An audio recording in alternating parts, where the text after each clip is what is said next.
नमस्कार. आशा. समुद्रातून मोती चोरण्याची आशा, आकाशात छिद्र पाडण्याची आशा, आशा काही मिळवण्याची, काही करून दाखवण्याची. क्वचितच कुणी असा असेल जो असं म्हणू शकेल की त्याच्या मनात काहीच आशा नाहीये. जोवर शरीरात शेवटचा श्वास आहे, मनात काही ना काही आशा नक्कीच असते आणि असायलाच पाहिजे, नाहीतर जगणं कठीण होऊन जाईल, हो ना? एका साधारण भिलाचा मुलगा असल्यानंतरही द्रोणाचार्य सारख्या महान गुरुपासून शिक्षा मिळवण्याच्या आशेनेच एकलव्याला एक दुर्मिळ शिष्य बनवलं, जो गुरुदक्षिणेमध्ये त्याचा एक अंगठा देण्यावाचूनही मागे नाही हरला.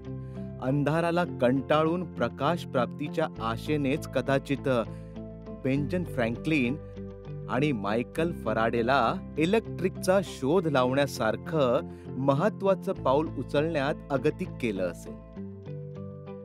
त्यांच्या आशामुळेच आज इलेक्ट्रिसिटी सारखं अनमोल वरदान मिळवून अख्खं जग इच्छा असली तरीही त्यांचं नाव विसरू शकत नाही. देशा परदेशातील प्रत्येक महान आणि मोठ्या वैज्ञानिकांच्या मनात देखील कुठे ना कुठे ही आशा दडून बसलेली आहे की ते एक दिवस ह्या सृष्टीतील सगळ्या रहस्यांना जगासमोर आणतील आणि जर दुसऱ्या ग्रहावर जीवन आहे तर निश्चितच ते त्या ग्रहांशी संपर्क साधतील आणि ते ह्या आशेला प्राप्त करण्यासाठी प्रत्येक संभव प्रयत्न करीत आहेत.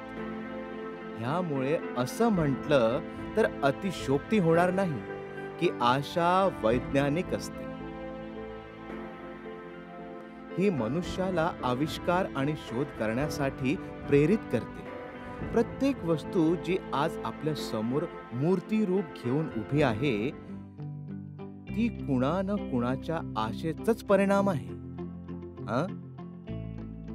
कुणाच्या मनामध्ये जर वेळ जाणून घेण्याची आशाच नसती तर आज कदाचित आपल्या हातामध्ये घड्याळ नसतं. कुणाच्या मनात जर समुद्राची खोली मोजण्याची आशाच नसती तर आज आपल्या हातात मोती नसता.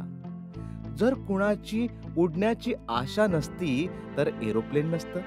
जर कुणाची आशा त्याच्या घरातून निघून काही शोधण्याची नसती तर आज एका देशाला दुसऱ्या देशाची माहितीही नसती.